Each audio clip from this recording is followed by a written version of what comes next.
Apa kabarnya sore hari ini? Luar biasa karena kita punya Tuhan yang luar biasa. Siapa yang sore hari ini tidak punya masalah? Ya, yang tidak punya masalah, boleh angkat tangan? Enggak ada. Semua pasti punya. Selama kita hidup pasti ada masalah, ya. Tapi jangan menyelesaikan masalah tanpa masalah. Itu penggadaian namanya. Iya, terima kasih buat kepercayaannya untuk pertama kalinya saya ada di sini. Terima kasih, nama saya Debbie Basir. Ada yang sudah tahu saya? Yang sudah subscribe channel YouTube saya? Ya. Terima kasih. Saya mengenal Yesus tahun 95. Dulunya saya kalau saya bisa berdiri depan saudara itu karena anugerah Tuhan. Saya tidak pernah punya cita-cita jadi pendeta. Dulu sebelum bertobat saya pelatih senam aerobik. Makanya gayanya begini ini ya. Nggak ada tampang pendeta saya ya. Tapi nggak apa-apa ya. Orang bilang ibu tuh ya pendeta kok funky but holy. Amin. Bukan penampilan luar yang Tuhan lihat tetapi hati kita. Kalau orang berkata menerima Yesus adalah berbahagia, menerima Yesus masalah selesai, menerima Yesus itu enak, tidak begitu buat saya. Yesus berkata untuk mengikut Dia, pikul salibmu, sangkal dirimu, lalu ikut aku. Tapi banyak orang Kristen itu suka dengar iklan-iklan tentang kekristenan. Kalau ikut Yesus masalah selesai, ikut Yesus hutang lunas. Makanya kalau ditagih hutang dia bilang, jangan tagih sama saya, kenapa? Yesus yang bayar. Utang dosa dibayar Yesus, utang uang bayar sendiri. Amin. Makanya jangan suka berhutang, amin. Iya saudara, ketika saya mengikuti Yesus maka hidup saya masuk dalam penderitaan, masuk dalam masalah. Ya, tetapi Tuhan berkata berbahagialah jika engkau menderita karena kebenaran. Itu artinya roh kemuliaan ada dalam hidupmu. Jangan menderita karena ketidakbenaran. Kalau kita menderita karena kebenaran, itu artinya roh kemuliaan, roh Tuhan ada dalam hidup kita. Ada ibu-ibu telepon saya, Bu saya mau konseling Bu. Iya, saya nonton khotbah ibu di YouTube. Iya, ibu saya, hidup saya menderita. Kenapa? Saya itu sudah berbuat baik Bu. Tapi kakak ipar saya, mertua saya itu selalu jahat sama saya. Saya tuh sampai bingung, ibu apa yang harus saya lakukan? Saya bilang tetap berbuat baik, berdoa. Sudah Bu, kenapa saya begini? Sampai kapan? Sampai kamu lulus ujian. Sampai kamu sudah tidak merasa tersakiti lagi sama mertua dan iparmu, amin. Kenapa saya harus seperti ini Kak Bu? Kenapa Tuhan mengizinkan begini? Itu artinya kamu sedang hidup beribadah. Karena Alkitab berkata barang siapa yang mau hidup beribadah sungguh-sungguh kepada Tuhan pasti akan menderita aniaya. Siapa yang sudah teraniaya? Jangan tertawa, saya bertanya serius ini malah tertawa loh. Yang sudah merasa teraniaya. Puji Tuhan, haleluya. Teraniaya oleh siapapun, oleh teman, tetangga, suami, oleh siapapun teraniaya. Ya. Yang namanya teraniaya itu nggak bisa bales. Orang udah bikin jahat kita tetap baik, itu teraniaya namanya. Kalau masih balas itu bukan teraniaya. Yang sudah teraniaya tetaplah berbuat baik. Yang belum teraniaya saya doakan supaya dianiaya. Loh bener nggak? Karena dari situ kita belajar, ya kita belajar. Saudara percayalah Tuhan itu membentuk kita lewat orang-orang yang ada di sekitar kita. Ya tadi saya dari Jakarta di bandara tiba-tiba saya drop saudara. Waktu naik eskalator itu kan di Terminal 3 itu jalannya jauh sekali saudara ya. Jadi saya naik eskalator, begitu naik eskalator mungkin karena saya kurang istirahat. Saya pelayanan itu saudara ya kemarin dari Solo, Jogja, Magelang, Surabaya. Saya baru tiba di Jakarta 2 hari. 2 hari tiba di Jakarta, 2 hari pelayanan 6 kali khotbah. Lalu tadi malam saya tidur jam 1 malam saya pulang ya jam 5 pagi saya bangun lalu saya ke bandara jam 6:30. Sampai di bandara saya naik eskalator tuh tiba-tiba pusing saya. Ya, mau jatuh. Aduh, kenapa ya saya drop ini ya? Karena saya darah rendah, saudara. Akhirnya saya berhenti di satu kafe, saya pesan kopi sama satu kue.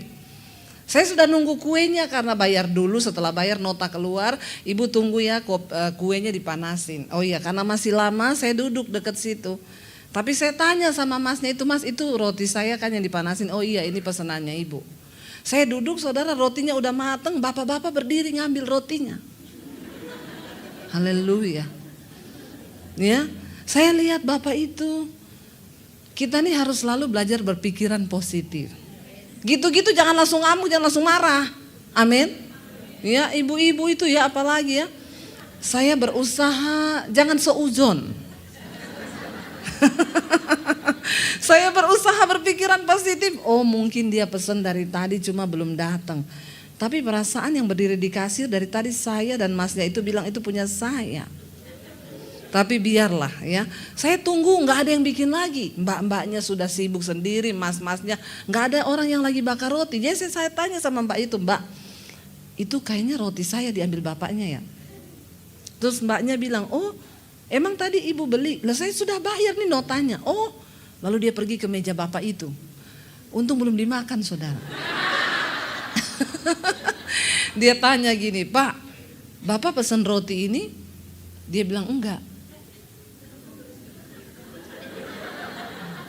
Bikin emosi enggak, saudara? Bapaknya bilang enggak. Lah kok bapak ambil? Oh maaf mbak, ya udah ambil aja. Terus diambil dipindahkan ke meja saya. Ada ya orang-orang aneh di dunia ini. Ya. Lalu waktu saya duduk itu setengah gondok, tapi saya berpikir tiba-tiba Roh Kudus tuh bilang gini, ya dalam hidup ini kamu akan menghadapi banyak orang aneh, ada yang aneh, ada yang stres, ada yang menyenangkan. Dan kita nggak pernah bisa mengendalikan orang seperti apa yang datang kepada kita kan. Kita kan nggak bisa mengendalikan dan memilih siapa aja yang saya cuma mau hadapi dia. Teman baik sekalipun ada saatnya Tuhan izinkan terjadi clash. Artinya apa? Kita nggak bisa mengontrol semua keadaan yang datang dalam hidup kita. Kita suka atau tidak suka waktu itu terjadi, hadapilah. Yang terpenting adalah bagaimana engkau berespon. Amin. Ya, saya berusaha tenang. Itu dari tadi pagi itu saya merasa saya udah antri, saudara, karena sudah check in online tapi nggak bisa dapat tempat duduk. Jadi saya harus antri. Sudah antri ada bapak-bapak datang langsung berdiri di depan saya. Padahal antrinya panjang, dia berdiri depan saya. Mau marah bagaimana? Saya cuman gini, hello. Ya, lalu dia lihat saya, dia bilang, oh maaf, dia pindah ke belakang. Ya, saudara, di hidup ini ada aja hal-hal yang bisa bikin kita marah. Tapi saya percaya orang yang datang di sekitar kita, keadaan yang terjadi di sekitar kita, itu cara Tuhan untuk membentuk kita. Amin. Jadi jangan buru-buru marah. Waktu saya terima Yesus tahun 95, nanti besok saya kesaksiannya lengkap. Ya di sini cuma sepotong saja biar saudara penasaran. Ya, saudara, saya terima Yesus tahun 95, ceritanya waktu itu saya udah mau bunuh diri. Lalu saya dibesarkan dalam sebuah keluarga yang papi saya itu galak, ya tiap hari mukul. Bukan cuma badan saya biru-biru kalau dipukul, saudara, ya. Semua kata-kata makian yang tidak enak didengar tuh dilimpahkan. Mami saya ngomong, kamu ngerti aja kenapa papi itu begitu, karena dia punya banyak pegangan ilmu hitam. Apalagi dia pernah dimandikan di tengah laut, di tengah malam, bulan purnama diisi ilmu kebal. Jadi sejak saat itu tiap hari dia marah. Nggak ada hari tanpa marah. Kalau nggak marah itu rasanya hari belum lengkap. Ibu-ibu yang tiap hari marah-marah itu pasti ada ilmu kebal. Anda harus didoakan pelepasan. Amin. Hati-hati loh, ya, hati-hati. Ya, benar, saya nggak main-main ini ya. Lalu saya itu tiap hari mendapat kata-kata yang seperti itu. Lalu saya dibesarkan dalam keluarga yang seperti itu. Lalu karakter anak itu dibentuk oleh orang tua. Dengar baik-baik ibu-ibu, ya. Jangan berteori kepada anak. Kenapa? Karena teladanmu akan berbicara lebih keras daripada perkataanmu. Teladan hidupmu akan berbicara lebih keras daripada perkataanmu. Kita nggak bisa ajar anak kita gini, kamu nanti kalau udah nikah kamu harus layani suamimu loh ya. Padahal kita nggak pernah layani suami. Apa contoh yang dia akan lihat? Itu sama kayak ayah yang merokok lalu ngomong sama anaknya gini, jangan merokok loh. Kamu tahu rokok itu enggak bagus, ya.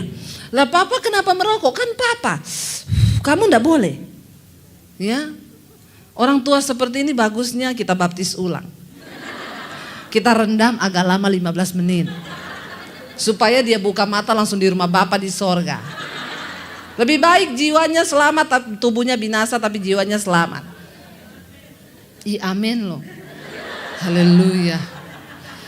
Saudara, ya, jadi saya terbentuk ya dalam karakter yang seperti itu. Saudara bisa bayangkan? Saya dibentuk dalam keluarga yang seperti itu, karakter saya tiap hari lihat papi ngamuk, dia marah, mukul, salah sedikit ditampar, salah sedikit dipukul. Anak yang dibentuk dengan lingkungan yang seperti itu jadi apa saya? Saya mulai bertumbuh jadi orang yang keras. Ya. Saya berantem sama adik saya yang laki-laki, badannya lebih tinggi dari saya, tatoan semua. Kalau berantem saya ajak pukul-pukulan pakai tangan. Ya, karena memang makanya ingat ibu-ibu ya, pembentukan karakter anak itu ada di tangan kita. Setidaknya kalau suamimu belum bertobat, hari-hari ini tuh saya dapat SMS, saya dapat inbox ya, karena di YouTube itu saya kasih nomor HP. Jadi ibu-ibu bayangkan kalau khotbah saya di YouTube yang nonton hampir 100.000, yang konseling itu berapa? HP saya sampai error. Bener, sampai bunyi-bunyi sendiri, ting ting ting ting ting ting ting ting ting ting ting. Untung saya tidak error. Itu yang konseling, ya. Kemarin ada satu orang ibu, Bu Debi, saya mau tanya Bu, kenapa anak saya dengar khotbah ibu tentang kuasa perkataan. Mungkin sekarang saya lagi menuai kata-kata saya terhadap anak saya. Anak saya pergi dari rumah Bu, sudah 4 hari gak pulang. Saya tanya, anak cewek apa cowok? Cewek, umur berapa? 16 tahun. Pergi sama pacarnya gak balik. Itu ibu saya sudah gak bisa larang dia Bu. Kalau saya larang, saya dimaki, dia tunjukkan bagaimana dia memberontak. Ya, memang sih saya akui Bu, waktu dia masih kecil, kalau nilainya jelek saya bilang, bego lu, dasar tolol. Lalu dilesin semua pelajaran, dikasih supaya pinter. Anak ini setiap hari dikutukin. Ya, akhirnya anaknya tumbuh seperti itu. Jadi kalau dia ngamuk, mamanya marah, dia bilang gini, lah kan ini maumu kan, dari kecil kan lu ngomong gua bego tolol, lah inilah hasilnya. Anak itu ngomong begitu. Jadi kita ini anak itu dibentuk ya. Ibu-ibu jangan pernah lupa, saya itu setiap pagi dari anak masih kecil mulai sekolah, tiap pagi saya tumpang tangan di atas kepalanya. Ya. Ini perkara kecil yang kelihatannya sepele tapi berdampak besar. Alkitab berkata, apa yang engkau lepas di bumi akan terlepas di sorga. Apa yang engkau ikat di bumi itu terikat di sorga. Tiap pagi anak mau berangkat sekolah, saya doakan dalam nama Yesus engkau diberikan otak yang pintar, cerdas, berhikmat, dijauhkan dari percabulan, kenajisan, hidupmu kudus dalam nama Yesus dijaga oleh Tuhan. Apa yang engkau perkatakan, ya, engkau sedang menabur benih. Makanya hati-hati sama anak. Jangan ngomong dasar bego tolol tuh ibu-ibu tuh ya. Daripada ngomong gitu mending dasar pinter. Loh kan sama saja kan. Daripada kita maki anak saudara, benar akhirnya saya mulai bertumbuh ya, saya mulai bertumbuh dalam lingkungan keluarga yang seperti itu. Waktu saya terima Yesus, saya mulai dibentuk. Singkat cerita tahun 95 ketika saya mau bunuh diri, Tuhan Yesus datangi saya secara pribadi, lalu saya bertobat. Ketika saya bertobat itu benar-benar perubahan terjadi dalam hidup saya 180 derajat. Enggak usah 360, balik lagi. 180 saja. Saya terima Yesus, tiba-tiba saya rasa lapar dan haus akan Tuhan. Saya baca Alkitab. Apa yang dulu merupakan keuntungan bagiku sekarang kuanggap rugi karena pengenalan akan Kristus itu lebih berguna dari segala-galanya. Saya nggak mau lagi ke diskotik, saya nggak mau lagi dugem. Tiap hari yang saya lakukan cuma baca Alkitab. 1 hari 6 sampai 7 jam saya baca Alkitab. Saya yakin orang Kristen tidak dapat yang seperti itu. Ya, tidak ada yang rasa yang seperti itu. Itu Tuhan jamah saya benar-benar saudara. Ya, orang Kristen zaman now mah ditanya baca Alkitab, bagaimana mungkin membaca saja aku sulit. Lalu akhirnya saya mulai berubah. Ketika saya baca Alkitab saudara, itu ditelanjangi semua perbuatan saya. Saya mulai baca di situ, berhentilah marah, tinggalkanlah panas hati. Karena amarah itu membawa sesuatu yang tidak berkenan kepada Tuhan. Orang tuh kalau marah-marah mukanya cepat tua. Coba lihat kanan kiri. Awet muda? Awet muda atau awet tua? Ya, kalau awet tua bertobatlah segera. Ada orang loh sampai senyum aja udah nggak bisa loh.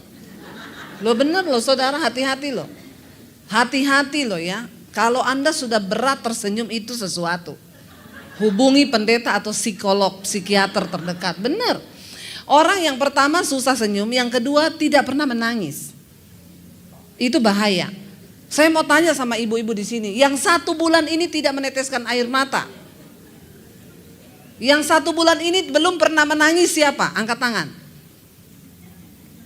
Yang nangis terus. Kayaknya banyak yang nangis terus. Ya, dengar baik-baik ibu-ibu ya. Kita itu perlu menangis, itu perlu. Kenapa? Karena waktu kita menangis itu kita sedang menyalurkan emosi. Bukan cuma sedih loh, bukan cuma waktu tidak ada duit orang nangis. Saya bahagia, deket Tuhan, ngalami Tuhan, saya nangis loh. Saya di jalan, di mobil, di rumah, lagi nyetir, nyanyi, meneteskan air mata. Ternyata waktu kita mengeluarkan air mata, tubuh kita memproduksi sejenis hormon anti stres. Dan waktu orang menangis itu dia sedang buang toksin, racun lewat air mata. Tuhan itu luar biasa. Makanya kenapa kita perlu menangis? Ya, orang yang nggak udah jarang nangis itu mukanya mesti gini. Ya, orang lain ketawa dia. Lihat sekelilingmu, hati-hati. Anda nggak pernah menangis, nggak pernah tertawa, bahaya. Ada sesuatu yang sakit dengan jiwamu. Saya hari-hari ini lagi banyak belajar tentang kejiwaan.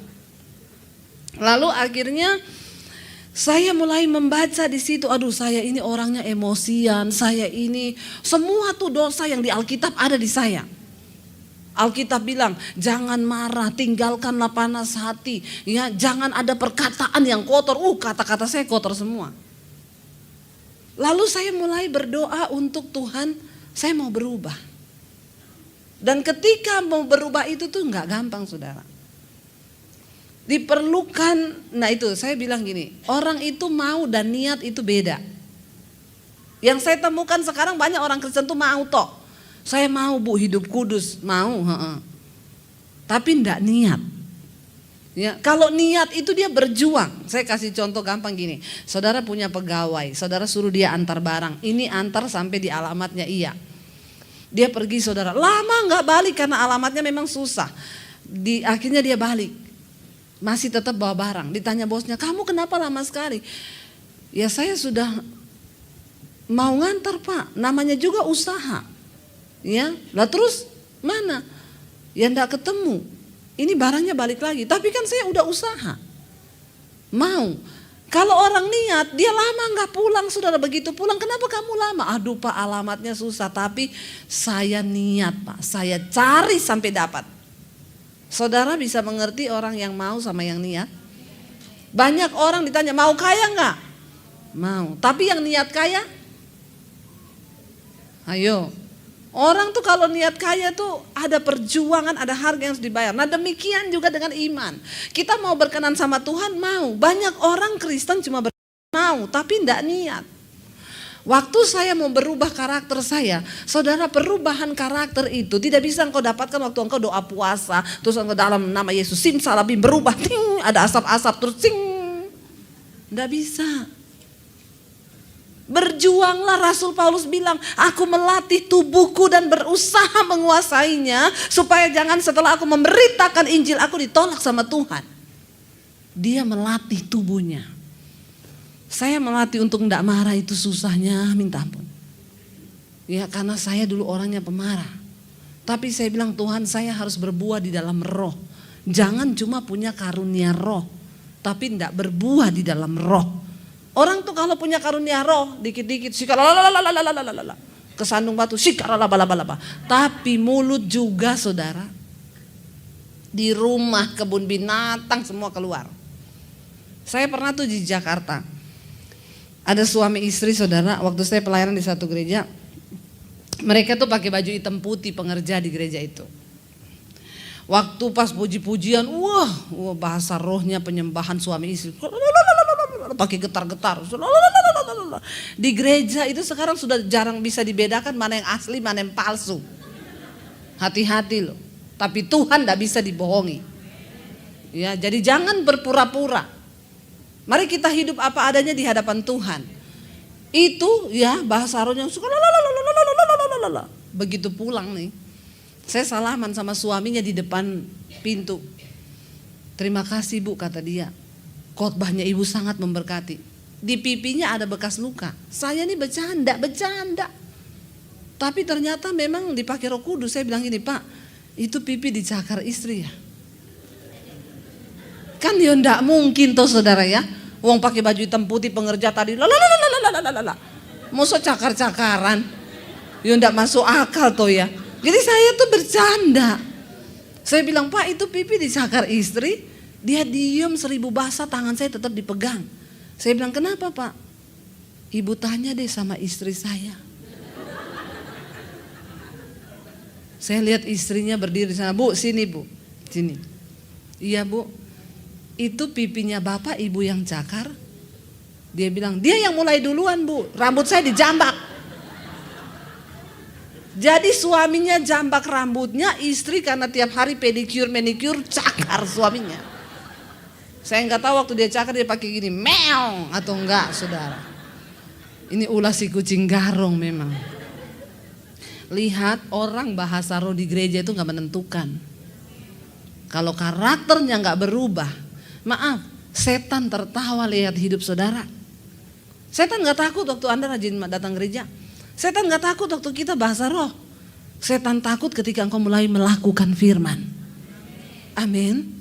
Ayo kita berubah. Saya mulai berubah saudara. Ya, saya mulai berubah dengan pergumulan yang hebat. Tuhan, aku doa puasa.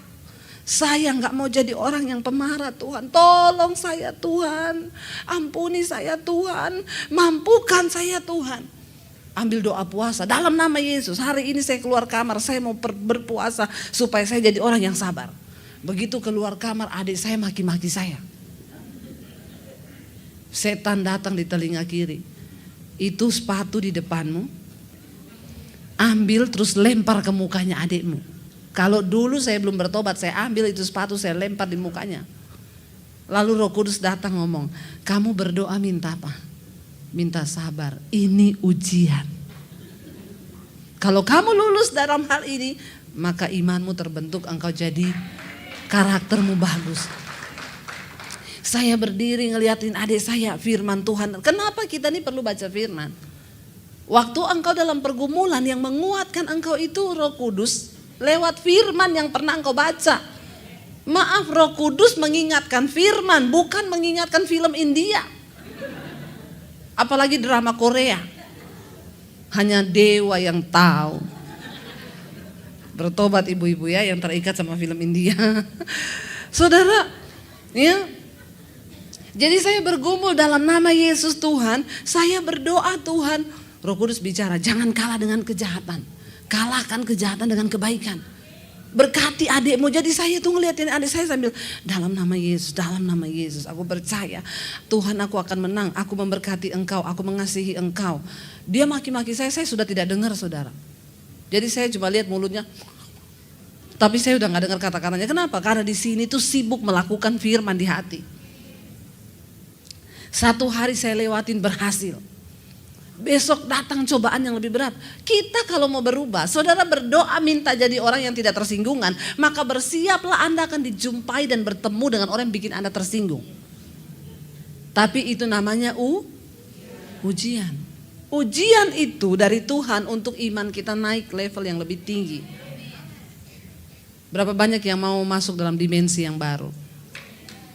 Anda gak akan pernah masuk dimensinya Tuhan kalau Anda tidak berubah. kita harus berubah. Ya, saya berdoa Tuhan dalam nama Yesus, saya mau berubah. Saya doa puasa saudara, dan itu tidak mudah.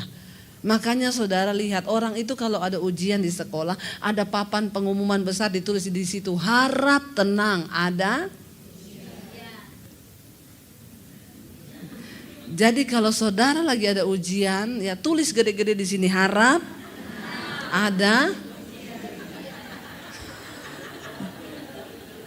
Itu kata-kata yang Alkitabiah. Kenapa Alkitab berkata di dalam tinggal tenang terletak kekuatan. Kalau lagi ada masalah gak usah cerita ke orang-orang. Apalagi kejelekan suami. Dilarang keras, saya tidak pernah sekalipun menceritakan kejelekan suami saya kepada orang lain. Itu pilihan kita. Berdoa bagi suami kita. Amin.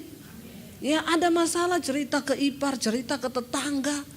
Cerita ke siapa-siapa, belajar menjadi wanita kalau mau masuk dalam dimensi yang Tuhan. Nomor 1, jaga perkataan kita. Karena perkataan itu seperti benih yang kita tabur. Satu saat benih itu akan tumbuh.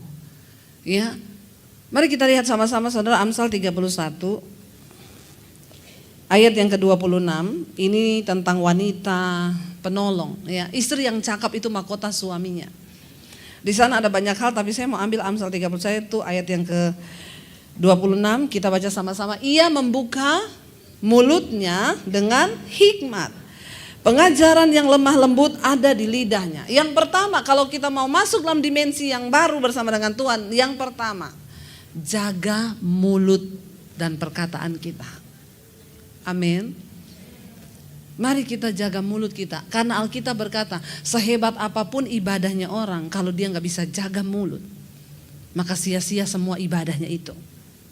Ya, di dalam rumah tangga terutama, bagaimana hati suami bisa percaya pada kita saudara. Suami saya itu selalu berkata begini kepada saya, Say, aku percaya udah.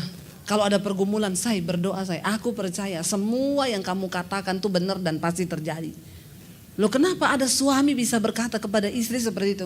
Setiap hari bangun pagi mau tidur malam, suami saya peluk saya, dia bilang, aku nih berbahagia. Kenapa? Kan aku bisa punya istri kamu itu, aku tuh hatiku berbahagia. Amsal 31 bilang, hati suaminya percaya kepadanya. Diawali dari pertama apa? Mulut. Ya, kalau suami pulang kerja lagi nggak ada duit, jangan digonggong. Amin. Ya,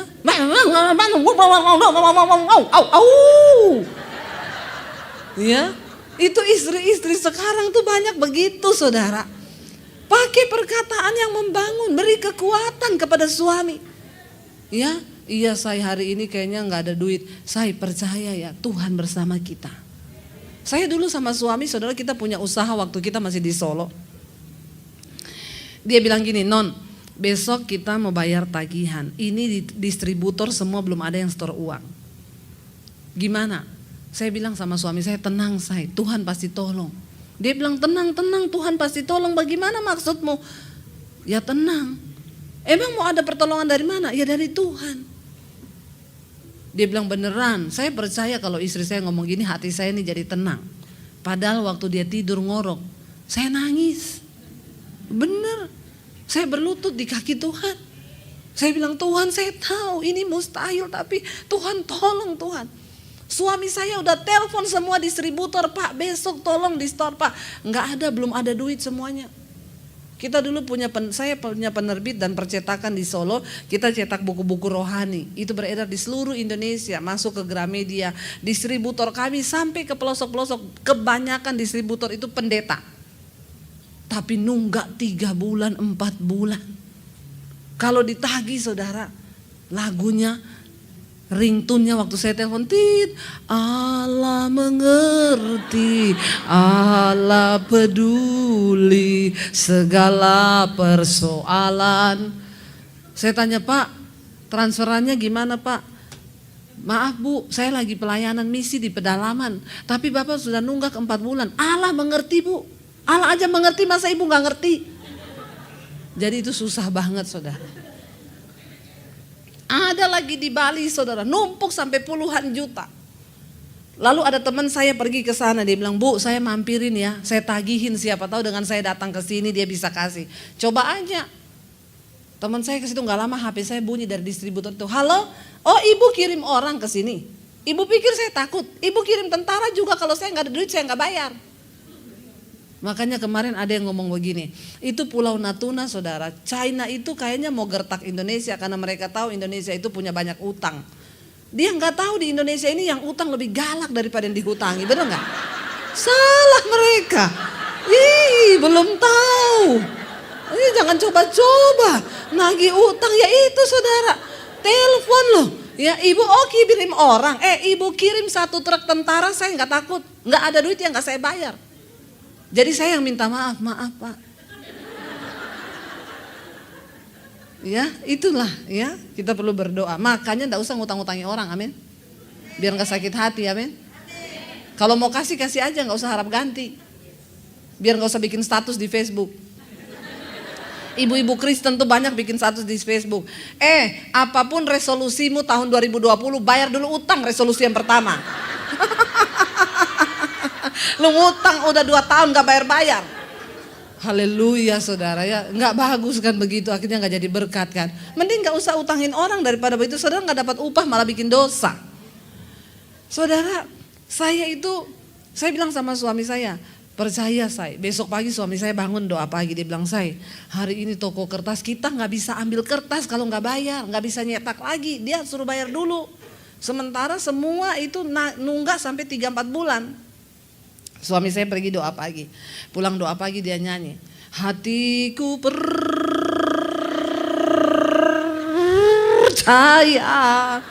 Saya bilang, "Kok pernya panjang banget?"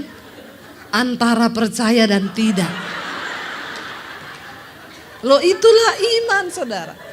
Kita ini realita aja, bener gak? Ya.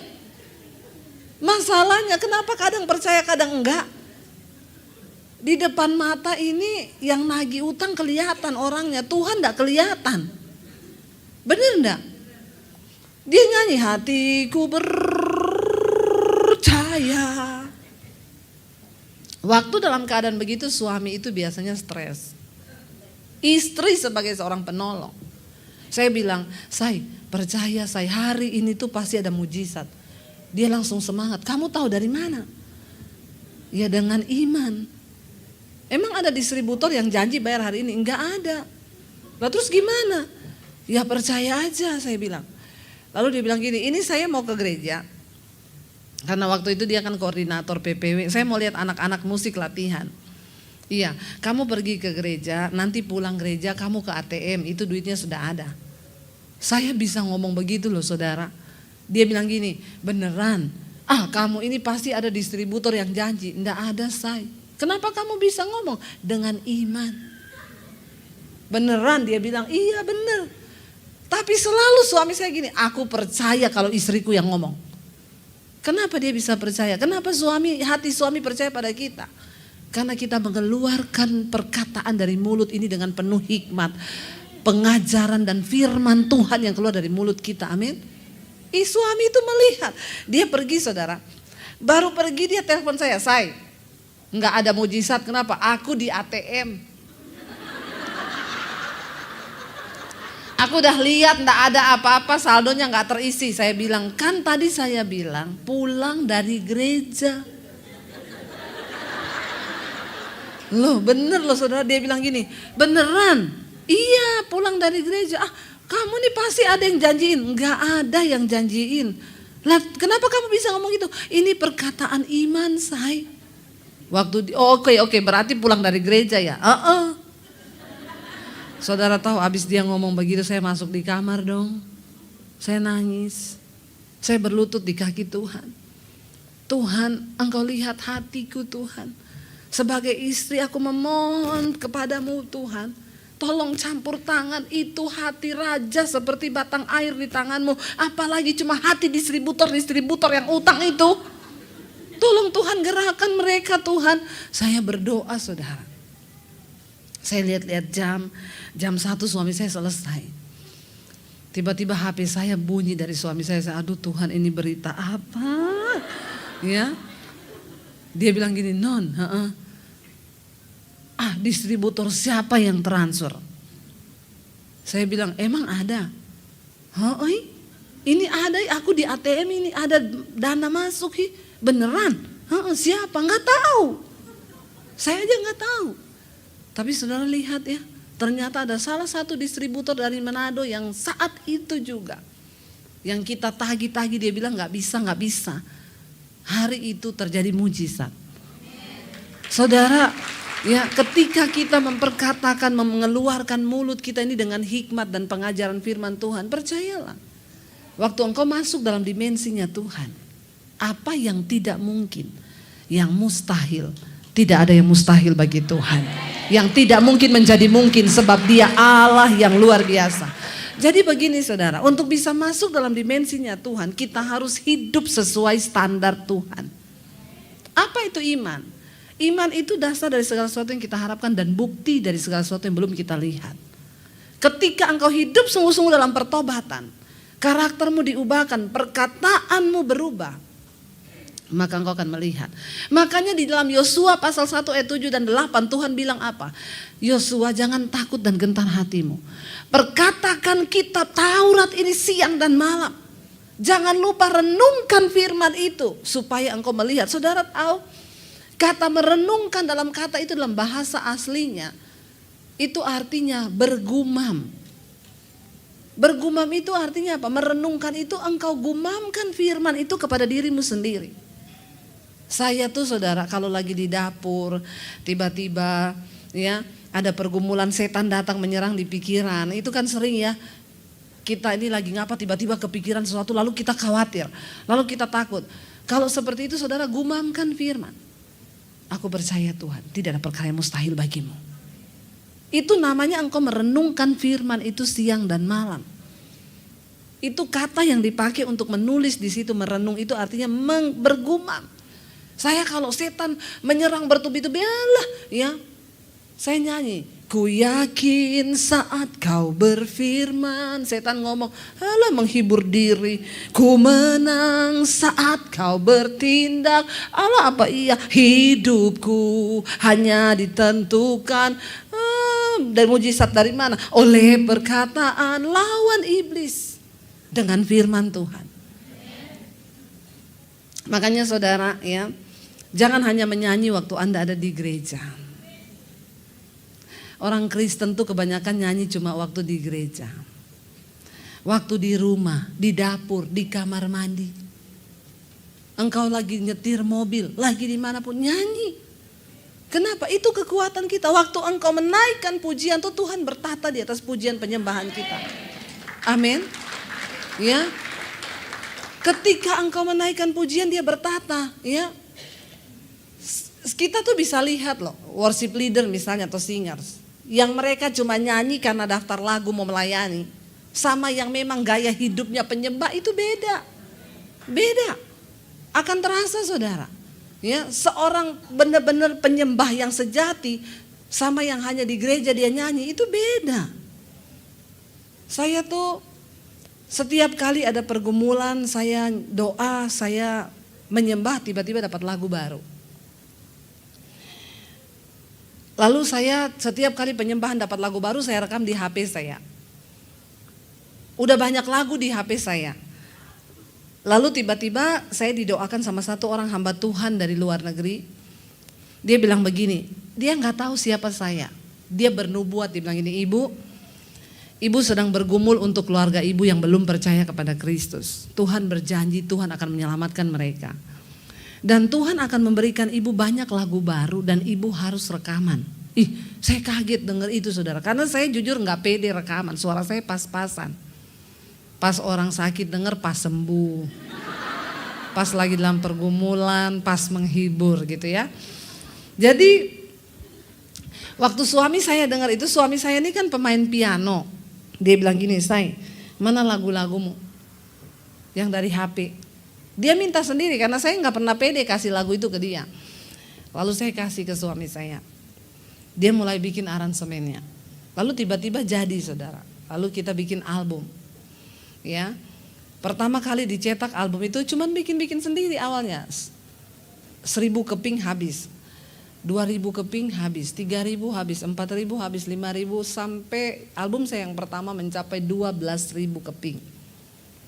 Ya, lumayan lah ya. Nanti ada di depan, saudara bisa dapatkan. Kalau mau tanda tangan, saya kasih tanda kaki. Ya, saudara, itu lagu itu ya lahir dari pengalaman pribadi. Ada satu lagu di situ yang saya tulis waktu saya diusir dari keluarga saya. Saya bertanya, Tuhan, kenapa saya harus diusir dari keluarga saya? Kan bisa aja Tuhan rubah hati papi saya, lalu dia terima saya di rumah. Saya nggak perlu diusir, kan ada tuh orang yang begitu.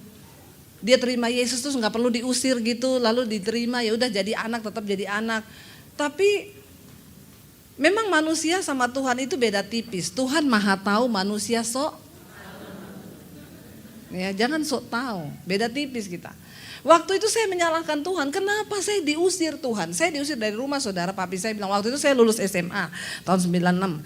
Kamu pergi dari rumah kalau kamu jadi Kristen, jangan anggap punya keluarga, dan yang ingat jangan bawa ijazahmu. Saya mau lihat Yesus kasih makan kamu. Saya nangis waktu itu. Dari pilihan yang begitu berat, akhirnya saya tinggalkan keluarga. Nah, waktu saya dalam pergumulan, saya dari kota Poso saya ke kota Palu. Di dalam pergumulan itu di kota Palu saya bikin satu lagu. Kata-katanya itu, bagaikan rahasia yang tiada terpecahkan, sering ku mencoba memahami pikiranmu, namun satu hal yang ku tahu di hatiku, kau Tuhan rencanakan terbaik bagiku. Gini saudara, bagai rahasia, seringkali kita gak mampu memahami jalan Tuhan.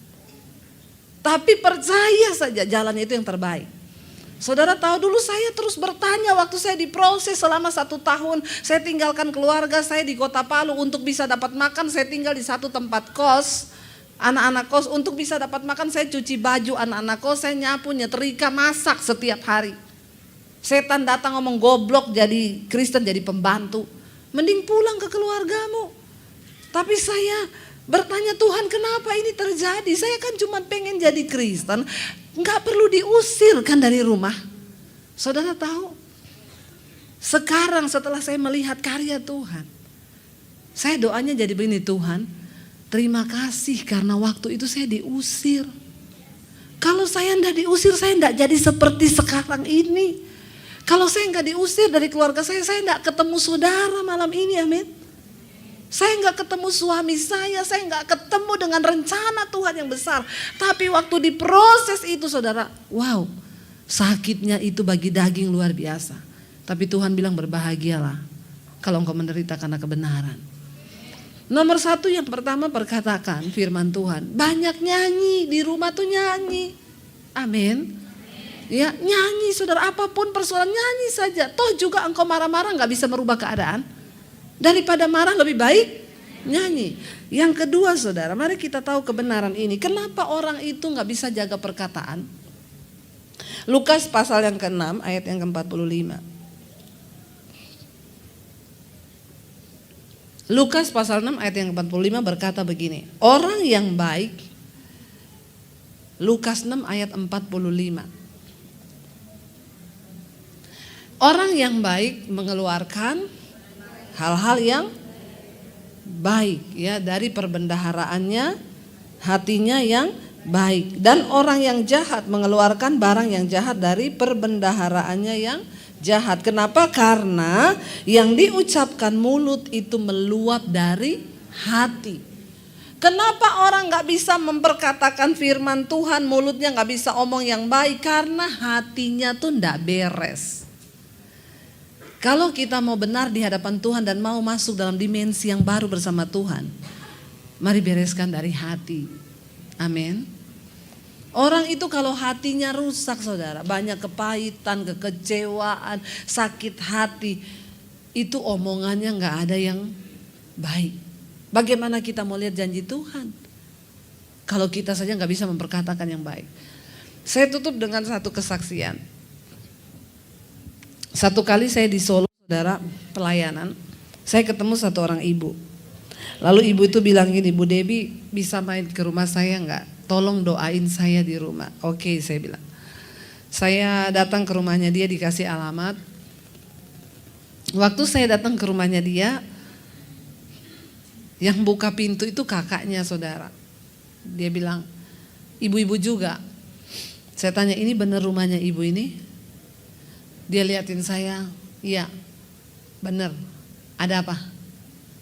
Saya mau ketemu ibu ini, saya pendeta mau janjian mau berdoa. Oh, masuk. Saya masuk saudara. Sampai di dalam, duduk. Saya duduk. Lalu dia bilang, situ pendeta? Iya bu. Berarti kalau pendeta itu sama kayak romo-romo gitu ya? Dia gereja Katolik, saya bilang iya bu. Berarti situ punya kuasa. Saya bingung saudara ya, saya bilang maksudnya kuasa apa ya?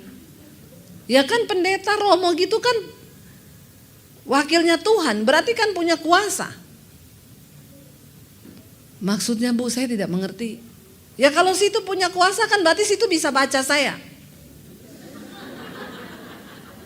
Dalam hati saya ya, kalau ada tulisannya ya saya baca tuh ya.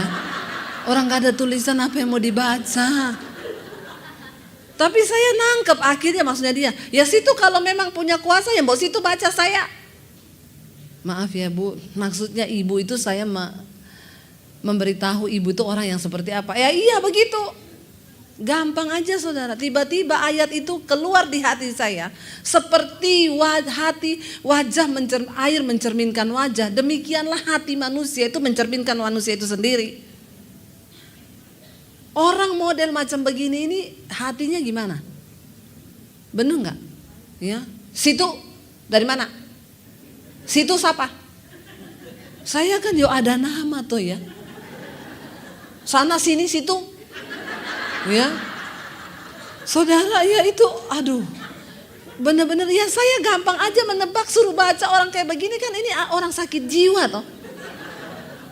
Saya bilang, maaf maksud ibu saya menebak keadaan ibu. Iya situ baca saya. Maaf ya bu, saya sambil berdoa dan berjaga. Kalau ibu suruh saya membaca, ibu maaf. Ibu kayaknya ibu hatinya banyak kekecewaan ya. Kayaknya ibu banyak kepahitan ya. Saya berdoa sambil berjaga saudara, ini orang sakit jiwa. Kalau dia tersinggung dia lempar itu vas bunga di kepala saya. Tapi saya bilang ini kalau dijamah Roh Kudus nih nangis ini. Jadi dua aja ini. Saya berdoa tolong Roh Kudus, tolong jamah dia Roh Kudus. Maaf ya bu, ibu kayaknya banyak kepahitan, luka hati, kekecewaan. Tiba-tiba dia nunduk saudara, lalu tiba-tiba langsung. Dalam hati saya gini, yes, berhasil. Dia nangis saudara. Iya bu, ibu tahu yang menyakiti saya bukan orang jauh bu. Orang dekat keluarga sendiri. Dia mulai cerita. Kakak saya, ini saya. Wah, akhirnya saya mendekat. Saya belai punggungnya. Bu, Tuhan mengasihi ibu. Wah makin kenceng. Bapak biar kasihmu melimpah. Makin nangis saudara. Ini orang gak pernah nangis. Orang tuh gak pernah nangis, gak pernah senyum kalau ketemu orang. Nah, situ, sana. Bener. Saya belai Tuhan, jamah hatinya. Wah nangis dia. Saya peluk, saya berdoa buat dia. Saya peluk orang begini ini gak pernah diperhatikan. Dia butuh pelukan. Dengar baik-baik ibu-ibu, sering-seringlah peluk anakmu. Sering-seringlah peluk suamimu. Amin. Saya sama suami satu hari minimal pelukan 5 menit. Lo malah tertawa lo. Amin. Gini, lo bu 5 menit lama banget. Ya, yang ada mah kita tiap 5 menit berantem bu. Bener saudara, saya sama suami kadang udah mau tidur malam suami saya bilang, "Say, kita hari ini belum pelukan." Oh iya, berpelukan. Bener saudara. Ya, 5 menit saling apa? Saling mendoakan. Suami saya bilang terima kasih Tuhan buat istri saya yang luar biasa walaupun agak cerewet. Ya, tapi aku bersyukur dia menjadi penolong yang luar biasa. Saya berdoa buat dia, terima kasih buat suami saya yang luar biasa sabar walaupun agak ngeyel. Ya, saudara lakukan coba itu. Hal-hal kecil yang bisa berdampak besar dalam rumah tangga kita. Anak itu kalau rajin-rajin dipeluk nggak akan jadi pemberontak. Kenapa anak jadi pemberontak? Nggak pernah terdapat pelukan. Ada loh anak yang sampai gede nggak pernah dibelai. Lalu saya peluk dia saudara, saya doakan. Akhirnya saya berdoa, malah dia jadi pasien pertama saya. Karena ibunya yang satu lagi mandi. Saya berdoa buat dia, selesai berdoa saudara, nangis sudah plong, senyum dia. Dia lihat saya, dia bilang, terima kasih ya Bu Pendeta. Saya bilang, iya Bu sama-sama. Ibu namanya siapa? Saya bilang, Situ. Lah kok jadi rohnya pindah ke saya? Ya, dia tanya, ibu namanya siapa? Ya, saya bilang nama saya Debbie Bu. Oh iya, ibu mau minum apa? Karena lihat orang itu ya kalau dijamah Tuhan hatinya saudara. Ya, langsung, ibu mau minum apa? Karena dia tanyanya sudah dengan senyuman, ibu mau minum apa? Saya bilang, kopi boleh Bu. Tapi kalau dia tanya ini, minum apa? Jangan saudara jawab. Saudara minta kopi keluar, kopi pakai sianida. Maka matilah kau. Ya, kenapa ada kopi pakai sianida? Karena ada hati yang terluka. Bahaya. Jaga hatimu dengan segala kewaspadaan. Saya undang para imam musik maju ke depan. Apapun titik sekecil apapun di hatimu saudara, hari ini bilang Tuhan beresin. Kami mau dari hati kami beres. Dari mulut kami mengucapkan yang baik. Mari kita bangkit berdiri. Bapa, sentuh hatiku, ubah hidupku Tuhan menjadi ciptaan yang baru di dalam Engkau. Biar kita semua sore hari ini mau bilang pada Tuhan, ubah kami Bapa, sentuh hati kami Tuhan. Jadikan kami menjadi orang-orang yang dibaharui dalam hati, dalam perkataan kami. Ini hidup kami Tuhan, kami mau masuk dalam dimensinya Tuhan. Kami mau mengalami Tuhan secara pribadi. Kami mau diubahkan, kami mau Tuhan melihat janji-Mu digenapi dalam hidup kami. Kami mau Tuhan. Mari angkat tanganmu saudara, katakan pada Tuhan hari ini, Bapa, sentuh hatiku, ubah hidupku menjadi yang baru, bagai emas yang murni. Kau membentuk bejana hatiku, Bapa, ajarku mengerti sebuah kasih yang selalu memberi, bagai air mengalir yang tiada pernah berhenti. Mari angkat tanganmu, katakan ini menjadi doa kita di hadapan Tuhan. Bapa, sentuh hatiku, ubah hidupku menjadi yang baru, bagai emas yang murni. Kau membentuk bejana hatiku, Bapa, ajarku mengerti sebuah kasih yang selalu memberi, bagai air mengalir yang tiada pernah berhenti. Biar musik saja, mari kita tutup mata dalam hadirat Tuhan. Tuhan, kami tahu Engkau sudah memberikan semua janji yang akan mendatangkan kebahagiaan dalam hidup kami. Tapi seringkali kamilah yang menghalangi semua itu terjadi dalam hidup kami. Karena itu sore hari ini kami datang merendahkan diri di hadapan-Mu Tuhan. Ubah hidup kami Tuhan. Ubah hati kami Tuhan. Ubah setiap perkataan dari mulut kami Bapa. Supaya kami bisa masuk dalam dimensi yang baru bersama dengan Tuhan. Kami tahu Tuhan, kami harus mengikuti standarnya Tuhan untuk bisa masuk dalam dimensi-Mu ya Bapa. Kami rindu Tuhan, rumah tangga kami boleh dibaharui. Kami rindu suami dan anak-anak kami juga mengalami sesuatu yang baik dari Tuhan. Karena itu kamilah yang harus berubah. Kami para wanita yang Kau ciptakan menjadi penolong dalam rumah tangga kami. Tuhan, ini kami Tuhan, ini hati kami, ini hidup kami Bapa. Orala basyata karala bala bala bala bala bala bala.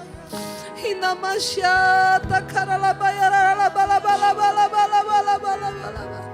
Hira papa papa takarala basyata karala bala bala. Kami tahu perkataan kami adalah benih yang sedang kami tabur, yang satu saat akan bertumbuh Tuhan. Karena itu hari ini kami mau memperkatakan yang baik. Kami percaya rumah tangga kami diberkati Tuhan. Anak-anak kami diubahkan Tuhan. Ada roh takut akan Tuhan dalam hidup mereka. Bahkan suami kami semuanya boleh hidup dalam takut akan Tuhan. Kami mau perkatakan semua yang baik Tuhan. Kami mau memperkatakan semua janji-Mu atas hidup kami. Mari ibu-ibu mulai engkau berdoa. Mari mulai perkatakan yang baik atas rumah tanggamu. Mari mulai bernubuat untuk keluargamu. Cabut setiap kutuk, cabut setiap perkataan buruk yang pernah engkau tanam buat anak-anakmu, buat suamimu, cabut hari ini. Mari kita merendahkan hati di bawah kaki Tuhan, memohon supaya anak-anak kita dibawa dalam takut akan Tuhan. Mereka hidup dalam anugerah Tuhan. Mereka dipakai Tuhan untuk kemuliaan nama Tuhan. Kami memperkatakan semua yang baik Tuhan. Anak-anak kami akan hidup dalam takut akan Engkau. Kami tahu perkataan kami mengandung kuasa Tuhan.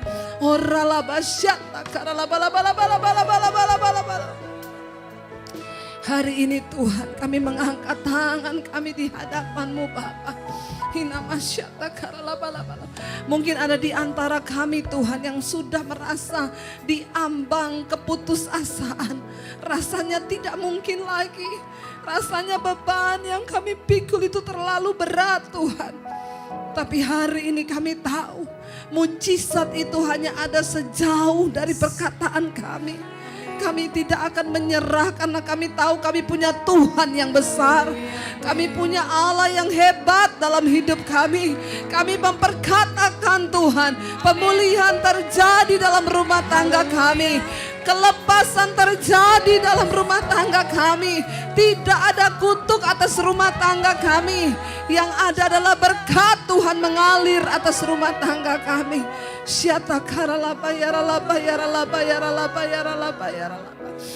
Kami mengangkat tangan hari ini di hadapan-Mu Tuhan. Tanda penyerahan hidup kami kepadamu. Pegang tangan kami Tuhan. Jangan lepaskan kami Bapa.